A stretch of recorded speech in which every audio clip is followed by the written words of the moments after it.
Margaret Fletcher had been the town librarian for 30 years. When government agents stormed in looking for classified files, she calmly walked to a hidden section and said, "You mean these?" But they had arrived 40 years too late. The FBI agents expected to find an old woman surrounded by dusty books. Instead, they found Margaret destroying documents with Cold War precision. "You're 40 years too late," she said, "but I've been expecting you. Welcome to People's Journal Stories." Before we begin this incredible story of hidden identities and government secrets, tell us in the comments what city you're watching from today. And if you believe stories like this deserve to be told, hit that subscribe button and turn on notifications, because sometimes the most dangerous secrets are hidden in the most innocent places. Present day, Millbrook, Connecticut, 2024. The Millbrook Public Library sat on Main Street like a monument to a simpler time. Built in 1952 with federal funding, it was one of those Carnegie-style buildings with tall windows, oak shelves, and the kind of silence that made children whisper automatically. Margaret Fletcher had been its head librarian for 3 decades. At 73, she moved with the careful precision of someone who had organized the same space for so long that every book, every file, every pencil had its exact place.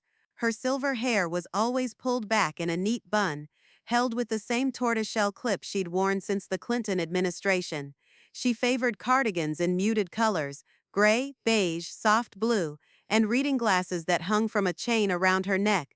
To the 8,000 residents of Millbrook, Margaret was exactly what a librarian should be: quiet, helpful, and thoroughly unremarkable. She arrived each morning at 7:30, exactly 30 minutes before the library opened. She made tea in an electric kettle she kept behind the reference desk, Earl Grey, never anything fancy. She would spend those 30 minutes reviewing the day's newspaper, updating the card catalog system she refused to fully digitize, and preparing for whatever questions the day might bring. The children loved her because she never shushed them too harshly and always seemed to know exactly which book they needed. The teenagers tolerated her because she let them use the computers for gaming as long as they kept the volume down. The adults respected her because she could find anything: birth records, property deeds, historical documents that the town hall had lost decades ago. But what none of them knew was that Margaret Fletcher's organizational skills had been honed in a very different kind of library, one where the books were classified above top secret, where a misfiled document could compromise national security, and where the penalty for carelessness wasn't a fine, it was treason.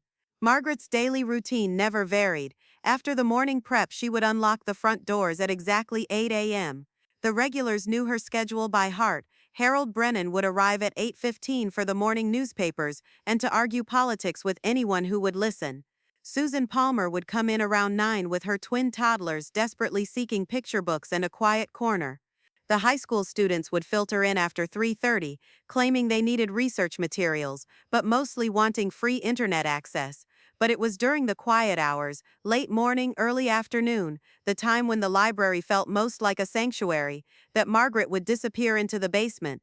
The Millbrook Public Library's basement was officially used for storage: boxes of old books waiting to be processed, broken furniture that might someday be repaired, and the building's ancient heating system.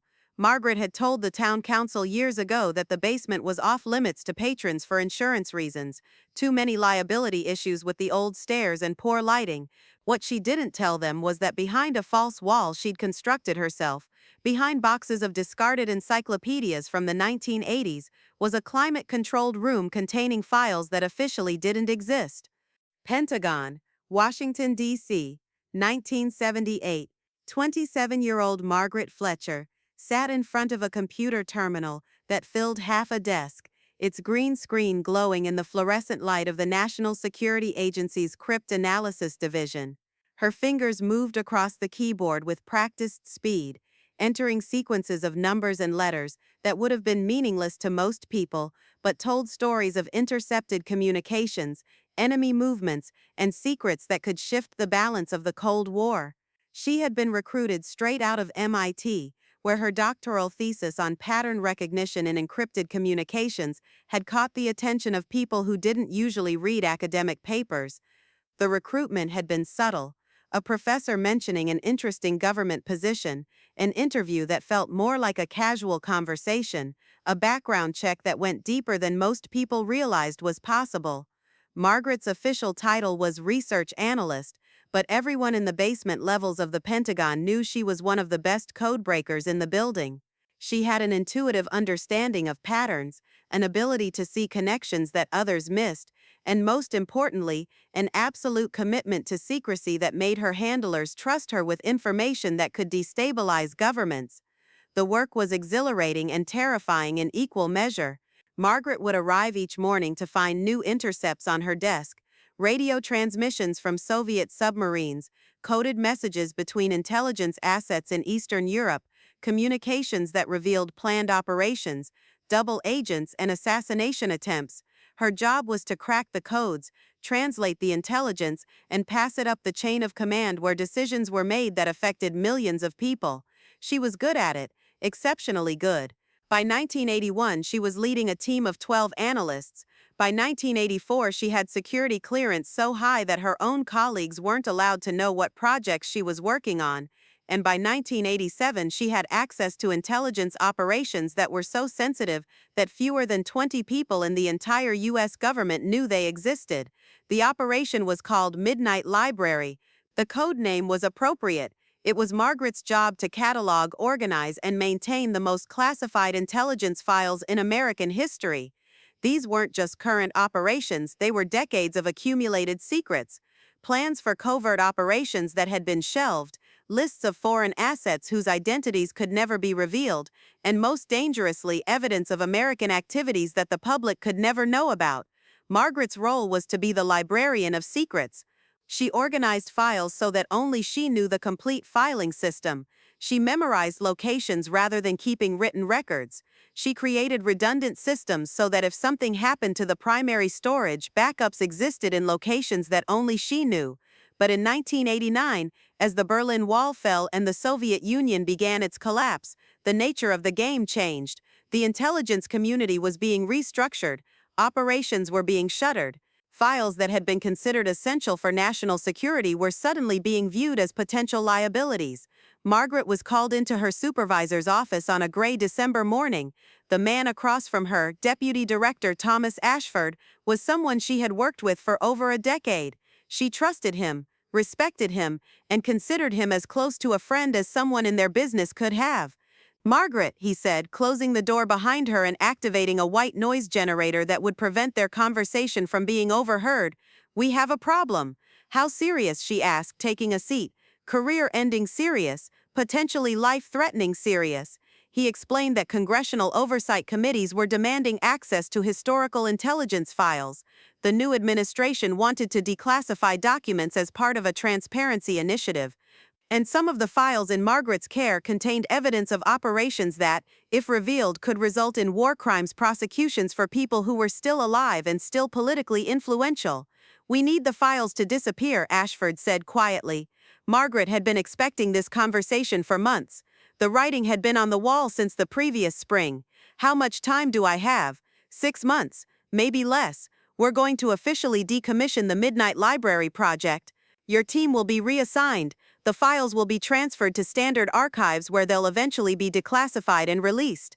"Unless they're not there to transfer," Margaret said. Ashford nodded. "Unless they're not there to transfer." What happened next violated every regulation Margaret had sworn to uphold, but it served a higher loyalty to the people whose lives would be destroyed if certain truths ever came to light. Over the following 6 months, Margaret systematically removed the most sensitive files from the official archives. She created false inventories, showing that the files had been destroyed per standard declassification protocols. She forged signatures on destruction certificates. She committed what, on paper, was treason. But she wasn't destroying the files. She was moving them. Present day, Millbrook Public Library, 2024. Margaret finished her afternoon tea and glanced at the old grandfather clock in the corner of the reference section. 2:30 p.m. The library was in its daily lull. The morning regulars had gone home, the children were still in school, and the after-work crowd wouldn't arrive for another few hours. She stood up, smoothed her cardigan, and walked toward the basement stairs with the same unhurried pace she used for everything else. To any observer, she was simply going downstairs to retrieve something from storage. No one questioned it because no one had reason to question Margaret Fletcher about anything. The basement stairs creaked under her feet, a sound that had become so familiar it was comforting. She reached the bottom and moved past the official storage area to what looked like a wall of boxes containing outdated reference materials. But when she pressed on a specific spot where two boxes met, a section of the wall swung inward on hidden hinges. Behind the false wall was a room that would have impressed intelligence professionals at the NSA. Climate control kept the temperature at exactly 65 degrees, and the humidity at 45%. Fireproof filing cabinets lined the walls, each one secured with locks that Margaret had installed herself. And inside those cabinets were secrets that were supposed to have been destroyed decades ago. Margaret moved to cabinet number 7 and withdrew a file marked with nothing but a series of numbers that corresponded to a system only she understood. Inside were photographs, transcripts, and documents that detailed a 1983 operation in Nicaragua that had resulted in the deaths of 12 civilians. The operation had been deemed necessary for national security, but if the families of those civilians ever learned the truth, it would destroy the careers and lives of people who were now senators, generals, and federal judges. She had files on arms deals that had funded black operations, on assassinations that had been blamed on rival factions, on information warfare campaigns that had toppled governments. Each file represented lives affected, history altered, and truths that the public had never been told. For 35 years, Margaret had been the guardian of these secrets. She told herself that she was protecting people, both the operatives who had carried out the missions and the public who might be destabilized by revelations about what their government had done in their name. But she also knew that she was, in essence, obstructing justice on a scale that few people could comprehend. The weight of it had affected her in ways that she was still discovering. She had never married, partly because the work consumed her life, but mostly because intimate relationships required a level of honesty that she could never provide. She had no close friends because friendship required sharing experiences that she could never discuss. She lived alone in a small house 2 miles from the library, tended a garden that she found therapeutically mundane, and read romance novels because they offered escape into problems that could actually be solved. But the isolation was the price of the secret, and until today she had been willing to pay it. As she returned the file to its place, Margaret heard something that made her freeze. The sound of multiple vehicles pulling up outside the library, engines that were too powerful for the usual library traffic, car doors slamming in the precise synchronization that suggested coordinated movement. Margaret closed the filing cabinet and moved to a small security monitor she had installed that showed a feed from a hidden camera above the library's front entrance. What she saw made her blood pressure spike for the first time in years. 6 black SUVs were parked outside. Men and women in dark suits were exiting the vehicles, and their movements had the unmistakable choreography of federal agents. One of them was holding up a badge to the library's front window, showing it to the teenage volunteer who was covering the circulation desk. After 35 years, they had found her. Margaret moved with calm efficiency born from decades of training she had hoped never to use again. She walked to filing cabinet number 1 and began removing specific files, not all of them, but the ones that contained information about operations that were still sensitive, people who were still alive, and secrets that could still cause irreparable damage if revealed. She had prepared for this moment, though she had hoped it would never come. Behind another false panel was a document shredder, not the consumer-grade type used in offices, but industrial equipment that would reduce paper to particles smaller than confetti. She also had an incinerator that would burn the shredded remains to ash, and a ventilation system that would remove any trace of smoke. But as she fed the first documents into the shredder, she heard footsteps on the basement stairs. They had moved faster than she had anticipated. "Miss Fletcher?" A voice called from the main basement area. Male, authoritative, but not threatening. "FBI. We'd like to speak with you." Margaret continued shredding. She had perhaps 3 minutes before they found the hidden room, and there were dozens of files that needed to be destroyed. "Miss Fletcher, we know you're down there. We're not here to arrest you. We just want to talk." She heard them moving around in the storage area, searching systematically. It wouldn't take them long to find the false wall. Margaret made a quick decision. Rather than continue shredding frantically, she would destroy the files they absolutely couldn't have and preserve the ones that might be negotiable. She grabbed files from cabinets 3, 7, and 11, the most sensitive materials, the ones that could still get people killed, and fed them into the shredder with practiced efficiency. Then she took the incinerator key from around her neck and activated the burn chamber. That's when they found the hidden room. The false wall swung open, and 3 FBI agents entered, followed by a woman in her 40s wearing a gray suit and carrying herself with the authority of someone used to getting answers. "Ms. Fletcher," the woman said, "I'm Special Agent Victoria Hayes, FBI. We need to stop what you're doing and talk." Margaret didn't stop shredding. "You're 40 years too late," she said without turning around, "but I've been expecting you." Agent Hayes approached slowly, her hands visible and non-threatening. "We're not here to prosecute you, Margaret. We're here because we need your help." That made Margaret pause. She turned off the shredder and faced the agents. "My help. 3 days ago, someone broke into the NSA archives at Fort Meade. They took files from the Midnight Library collection, files that were supposed to have been destroyed decades ago. But they weren't destroyed, were they? They were moved here." Margaret's expression didn't change, but her mind was racing. Someone else knew about the files. Someone had accessed the official records and discovered the discrepancies in the destruction certificates. "We know what you did," Agent Hayes continued. "We know why you did it. And frankly, we agree with your reasoning. Those files contain information that could destabilize international relations, compromise ongoing operations, and destroy the lives of people who served their country with distinction. Then why are you here? Because whoever took those files from Fort Meade is planning to release them publicly, WikiLeaks style, but potentially much more damaging. They have enough information to piece together the locations of other file caches, including this one. We need to know what you have here, and we need to move it to secure storage before they find it." Margaret considered this information. After 35 years of guarding these secrets alone, the idea of sharing the burden was both terrifying and oddly relieving. "How do I know you're telling the truth?" Agent Hayes nodded to one of the other agents, who produced a tablet computer. "Show her the intercepts," Hayes said. The agent handed Margaret the tablet, which displayed a series of encrypted communications that had been intercepted by NSA monitoring systems.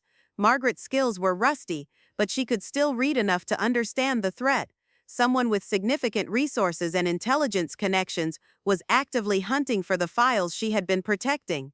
"Who is it?" she asked. "We don't know yet, but they have inside information about the Midnight Library project. They know about you, they know about this location, and they're planning to move against you within the next 48 hours. Margaret looked around the room that had been her secret for 3.5 decades. Filing cabinets that contained the hidden history of American intelligence operations, documents that could rewrite textbooks, end careers, and potentially start wars. "What exactly are you proposing?"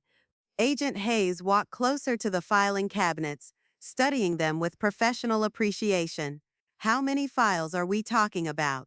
"Approximately 2,000 documents across 47 different operations, spanning from 1952 to 1989, Margaret replied with the precision that had made her invaluable to the intelligence community. "Personnel files on 312 operatives, financial records for black operations totaling $1.7 billion, and evidence of activities in 63 countries that were never officially acknowledged." "Jesus," one of the younger agents muttered. "The question," Agent Hayes said, "is what happens to them now? We can offer you 3 options." Margaret crossed her arms, waiting. "Option 1, we take everything into official custody. The files go to a secure facility, they're properly classified, and they disappear into the system permanently. You walk away clean, no charges, no investigation of your activities here. Option 2, we help you destroy everything, complete and total elimination of all evidence. The secrets die here, permanently. Again, you walk away clean. And option 3, Agent Hayes smiled slightly. You come back to work." Margaret blinked. Of all the possibilities she had considered, that wasn't one of them. "The intelligence community has changed dramatically since you left, Margaret, but the need for people with your skills, your discretion, your organizational abilities, your understanding of how secrets need to be protected, that need hasn't changed. We have a position at the CIA that would be perfect for you. Official title would be Senior Archivist for Historical Intelligence. Unofficial title would be exactly what you've been doing here, but with proper resources and legal authority. Margaret was quiet for a long moment. I'm 73 years old. And you've kept some of the most sensitive secrets in American history safe for 35 years without a single compromise. That's not the kind of skill set we want to lose. She looked around the room one more time, at the filing cabinets she had organized and maintained, at the secrets she had protected at the cost of a normal life, normal relationships, normal happiness. If I take the job, she said slowly, what happens to Millbrook, to the library? You'd relocate to the D.C. area. The library would get a new head librarian. Life would go on. Margaret thought about Harold Brennan, who came in every morning to argue about politics, about Susan Palmer and her twins, who depended on story time twice a week, about the high school students who used the library's computers because their families couldn't afford internet at home. I need time to think about it. You don't have time, Agent Hayes said gently. Our intelligence suggests that the people looking for these files will move against this location within 24 hours. We need to secure everything now, tonight. Margaret walked to the filing cabinet she had been working at when the agents arrived. She opened it and removed a single file, one she hadn't been planning to destroy, but one that contained information about an operation she had personally coordinated in 1987. Information that, if revealed, would implicate her in activities that went far beyond simple file management. She handed the file to Agent Hayes, read the first page. Hayes opened the file and scanned the documents inside. Her expression changed as she realized what she was looking at. You weren't just a librarian, Hayes said. No, I wasn't just a librarian. The file detailed Operation Stillwater, a 1987 mission in Afghanistan that had involved Margaret not just as an analyst, but as a field operative. She had been inserted into Kabul under diplomatic cover to retrieve intelligence assets before the Soviet withdrawal. The mission had been successful, but it had required her to kill 2 KGB officers who had discovered her identity. The people you're trying to protect, Margaret said. Some of them are protecting me too. If these files become public, it's not just their careers that end. It's my freedom, possibly my life. Agent Hayes closed the file. All the more reason to accept our offer. Margaret nodded slowly. She walked to her desk and picked up the photograph that had sat there for 15 years, a picture of herself with the Millbrook Library staff at the 2009 Christmas party. She had been genuinely happy that day, surrounded by people who knew her as nothing more than a helpful, quiet librarian. All right, she said, but I have conditions. Name them. First, everything here gets moved to secure storage, not destroyed.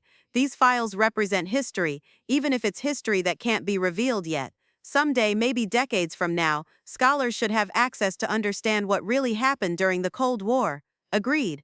Second, I want protection for the people in these files who are still alive, not just American operatives but foreign assets, intelligence sources, people who helped us and trusted us to protect their identities. That's already standard protocol. Third, Margaret paused, looking around the room one more time. I want to be able to come back here sometimes, to visit Millbrook, to see how the library is doing. This place, it's been my home for 30 years. I don't want to disappear completely. Agent Hayes smiled. I think we can arrange that. 6 months later, the new head librarian of the Millbrook Public Library was a young woman named Amanda Foster, fresh out of library school and enthusiastic about modernizing the facility's digital catalog systems. The patrons had adjusted to her gradually, though some of the older regulars still asked about Margaret Fletcher from time to time. The official story was that Margaret had accepted a position with a private historical research foundation in Washington. It was close enough to the truth that it satisfied most people's curiosity. On a warm Saturday afternoon in spring, a woman in her 70s entered the library. She wore a gray cardigan and carried herself with familiar precision. Amanda looked up from the circulation desk and smiled. Can I help you find something? Just browsing, the woman replied. I used to work here. Thought I'd see how things are going. Margaret spent 2 hours in the library, walking through the stacks, sitting in the reading area where she had spent so many quiet afternoons, and checking on the basement storage area that now contained nothing more than old books and broken furniture. When she was ready to leave, she approached Amanda at the circulation desk. "The library looks wonderful," she said. "You're doing a good job." "Thank you. Are you Margaret Fletcher? People have told me so many nice things about you." Margaret smiled. "I used to be. Now I'm just a visitor." As she walked out of the library and toward the black sedan waiting at the curb, Margaret felt a sense of completion that had been missing from her life for decades. The secrets were safe, protected by people with the authority and resources to guard them properly. The people she had worked to protect remained protected. And she, for the first time since 1978, was exactly who she appeared to be. Sometimes the most dangerous secrets really are hidden in the most innocent places, and sometimes the most important guardians are the ones you'd never suspect. Margaret Fletcher's story reminds us that heroism often comes without recognition, and that some of the most important work happens in silence, in shadows, in the spaces between official records. This fictional tale honors the real men and women who have spent their careers protecting secrets that, if revealed, could change history. Tell us in the comments, what city are you watching from? Have you ever wondered about the hidden histories in your own community? Subscribe to People's Journal Stories for more narratives about the people who serve in silence, protect what needs protecting, and carry burdens the rest of us never know about. These stories matter, and these heroes deserve to be remembered, even if we can never know their real names.